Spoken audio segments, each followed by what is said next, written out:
रानी लक्ष्मीबाई। भारतीय इतिहास में ऐसी अनेक वीर महिलाएं हुई हैं जिन्होंने बहादुरी तथा साहस के साथ युद्ध भूमि में शत्रु से लोहा लिया। इनमें झांसी की रानी लक्ष्मीबाई का नाम प्रमुखता से लिया जाता है। रानी वीरता, साहस, दयालुता, अद्वितीय सौंदर्य का अनुपम संगम थी। दृढ़ता, आत्मविश्वास व देशभक्ति उनके हथियार थे जिससे अंग्रेजों को मात खानी पड़ी। लक्ष्मीबाई को बचपन में सब प्यार से मनु बुलाते थे। मनु की आयु 4-5 वर्ष की थी कि उनकी मां का देहांत हो गया। मनु के पिता पुणे के पेशवा बाजीराव के दरबार में थे। मनु की देखभाल के लिए उनके पिता उन्हें अपने साथ पेशवा बाजीराव के दरबार में ले जाते थे। अतः मनु का बचपन पेशवा बाजीराव के पुत्रों के साथ बीता। मनु उन्हीं के साथ पढ़ती थी। पेशवा बाजीराव के बच्चों को अस्त्र शस्त्र चलाने की शिक्षा दी जाती थी। उन बच्चों को देखकर मनु की भी शस्त्र विद्या में रुचि उत्पन्न हुई। मनु ने बहुत लगन से तीर तलवार चलाना, बंदूक चलाना और घुड़सवारी करना सीखा। घुड़सवारी, तीर तलवार चलाना मनु के प्रिय खेल थे। वे इसमें इतनी निपुण हो गई कि लोग इस नन्ही बाला को देखकर आश्चर्य करते थे।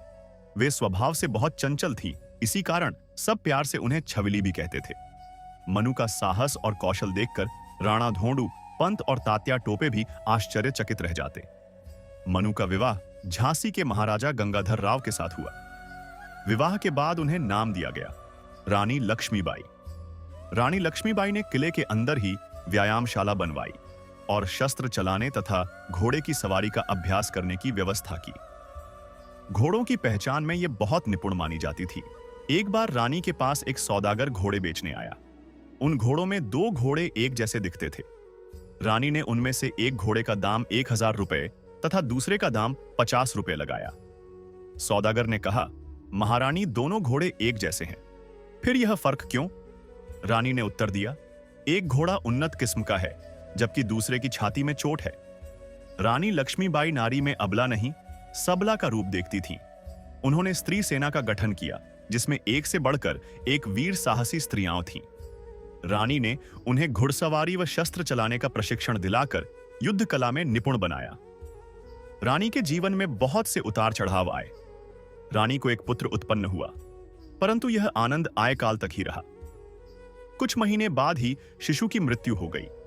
जब राजा गंगाधर राव गंभीर रूप से बीमार हुए तो दुर्भाग्य के बादल और भी घने हो गए। उनके जीवित बचने की कोई आशा नहीं थी। दरबार के लोगों की सलाह पर उन्होंने अपने परिवार के 5 वर्षीय बालक को गोद लेकर दत्तक पुत्र बना लिया। बालक का नाम दामोदर राव रखा गया। बालक को गोद लेने के दूसरे दिन ही राजा की मृत्यु हो गई। रानी पर दुखों का पहाड़ टूट पड़ा। इस विपत्ति के समय झांसी राज्य को कमजोर जानकर अंग्रेजों ने अपनी कूटनीतिक चाल चली। अंग्रेजों ने रानी को पत्र लिखा कि राजा के कोई पुत्र न होने के कारण झांसी पर अब अंग्रेजों का अधिकार होगा। इस सूचना पर रानी तिलमिला उठी। उन्होंने घोषणा की कि झांसी का स्वतंत्र अस्तित्व है। स्वामी भक्त प्रजा ने भी उनके स्वर में स्वर मिलाकर कहा, हम अपनी झांसी नहीं देंगे। अंग्रेजों ने जौसी पर चढ़ाई कर दी। रानी ने भी युद्ध की पूरी तैयारी की। उन्होंने किले की दीवारों पर टोप लगा दी। रानी की कुशल रणनीति और किलेबंदी देखकर अंग्रेजों ने दांतों तले अंगुलियां दबा ली। अंग्रेज सेना ने किले पर चारों ओर से आक्रमण कर दिया। 8 दिन तक घमासान युद्ध हुआ। रानी ने अपने महल के सोने व चांदी का सामान भी तोप के गोले बनाने के लिए दे दिया। रानी ने संकल्प लिया कि अंतिम सांस तक झांसी के किले पर फिरंगियों का झंडा नहीं फहराने देंगी। लेकिन सेना के एक सरदार ने गद्दारी की और अंग्रेजी सेना के लिए किले का दक्षिणी द्वार खोल दिया। अंग्रेजी सेना किले में घुस आई। झांसी के वीर सैनिकों ने अपनी रानी के नेतृत्व में दृढ़ता से शत्रु का सामना किया। शत्रु को सेना ने, झांसी को सेना को घेर लिया। किले के मुख्य द्वार के रक्षक सरदार खुदाबख्श और तोपखाने के अधिकारी सरदार गुलाम गौरा खां वीरतापूर्वक लड़ते हुए वीर गति को प्राप्त हुए। ऐसे समय में रानी को उनके विश्वासपात्र सरदारों ने कालपी जाने की सलाह दी।